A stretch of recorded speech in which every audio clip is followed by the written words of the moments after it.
When you first open Plants vs. Zombies 2, it doesn't just greet you with a loading screen. It greets you with a sense of familiarity, a promise that you're stepping into a world you already know but haven't fully explored yet. That iconic, almost surreal concept is still here. Zombies are invading, you're defending with plants and the fate of your backyard.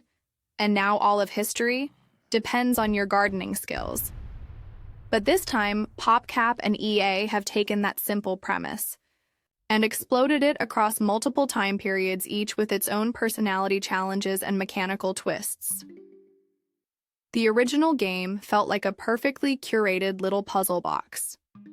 The sequel feels like that box was dropped into a time machine, shaken around and handed back to you with far more pieces than you remember.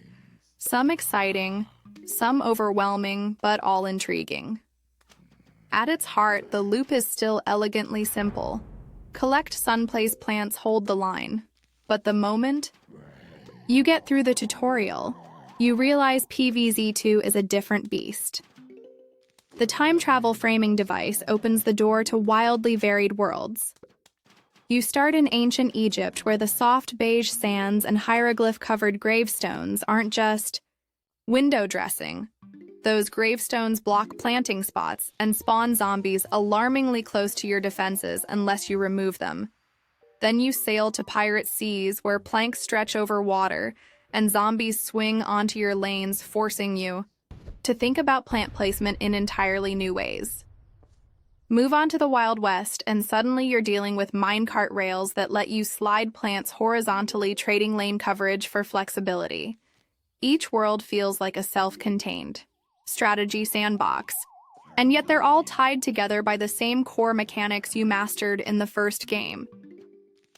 The plants are your toolbox, and in PvZ2, that toolbox has expanded in ways that make returning to the first game feel almost quaint. Sure, you've still got your reliable pea-shooter sunflower and walnut, but now you're also wielding snapdragons that breathe arcs of flame, lightning reeds that send electric shocks chaining across zombies, and coconut cannons that demand precise timing to unleash massive blasts. Plant Food, a game-changer introduced in this sequel, adds a burst of tactical drama. Give it to a plant and you trigger a unique super ability. A cabbage pult suddenly unloads a storm of cabbages. A sunflower floods you with sun.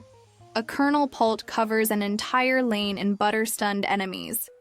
These moments are more than just power spikes. They're little theatrical flourishes in the middle of battle, complete with exaggerated animations that make you feel the impact. The zombies, meanwhile, have become far more than just shambling obstacles. In Egypt, you've got raw-themed zombies with shields. In Pirate Seas, parrots that swoop in to steal your plants. In the Wild West piano, players that speed up nearby zombies.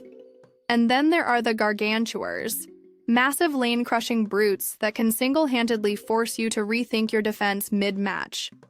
Boss fights now often combine unique attack patterns with environmental hazards, keeping you on your toes.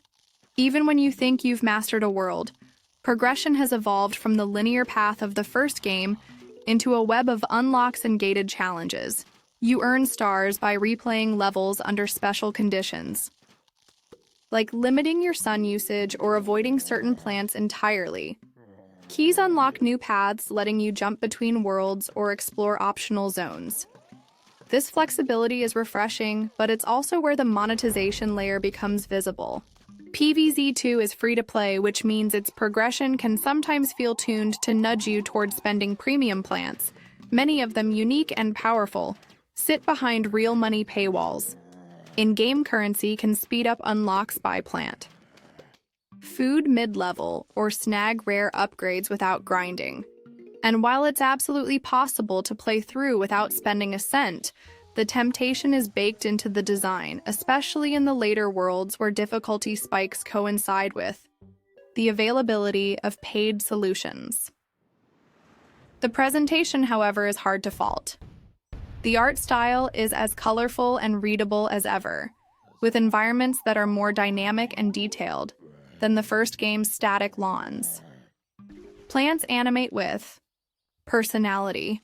A bok choy's rapid punches are a blur of green and brown. A cherry bomb's explosion fills the screen with satisfying cartoon fire.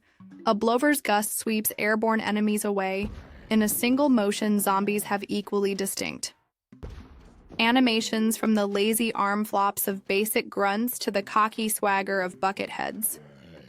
These aren't just assets to click on. They're characters, and the animators clearly had fun giving each one a memorable silhouette and motion style. Sound design ties it all together.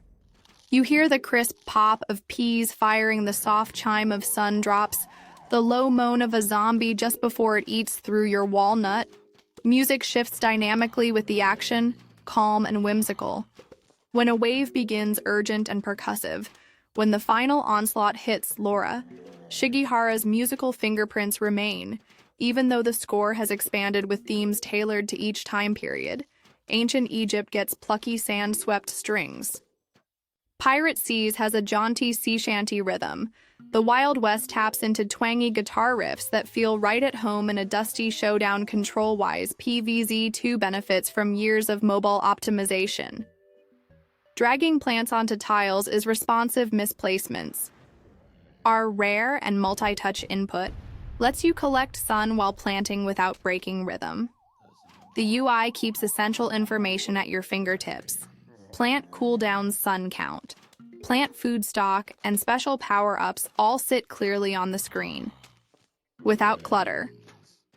Speaking of power-ups, these new tools, like pinch to crush zombies, flick to toss them away, or swipe to electrocute entire rows, are flashy, but they come at the cost of coins, making them another part of the game's monetization loop. Over the years, PopCap has kept PvZ2 alive with seasonal events, temporary game modes, and new plant and zombie additions. Events like Food Fight Birthdays and Big Wave Beach expansions offer unique level designs and thematic twists, often accompanied by exclusive rewards. There's even a competitive element in the form of arena battles where you face off against other players' strategies in score-based matches. These systems give long-term players something to chase beyond the main campaign, though they also add layers of complexity that can overwhelm newcomers who just wanted a simple tower defense romp. Community reception has been a mix of admiration and nostalgia, fueled critique. On one hand, PvZ2 offers an enormous amount of content for free with regular updates that keep it from going stale. On the other, many veterans of the first game resent the shift toward free-to-play mechanics, especially when those mechanics feel like they're holding the fun hostage behind timers or microtransactions. It's a delicate balance, and depending on your tolerance for grind and gating, you'll either see PvZ2 as a generous content buffet or as a constant negotiation between gameplay and monetization. But even with all these modern mobile trappings, there's something timeless about the moment-to-moment play. The way you gradually build your lawn into a layered defense. The satisfaction of watching a perfectly timed cherry bomb clear a packed lane. The relief when the final wave flag drops and the screen floods with coins. It's tactile, it's readable, and it rewards both quick reflexes and long-term planning. And because each world changes the rules just enough, you never completely go on autopilot. You're always scanning, adapting, experimenting with new plant lineups. In the end, Plants vs. Zombies 2 is a paradox.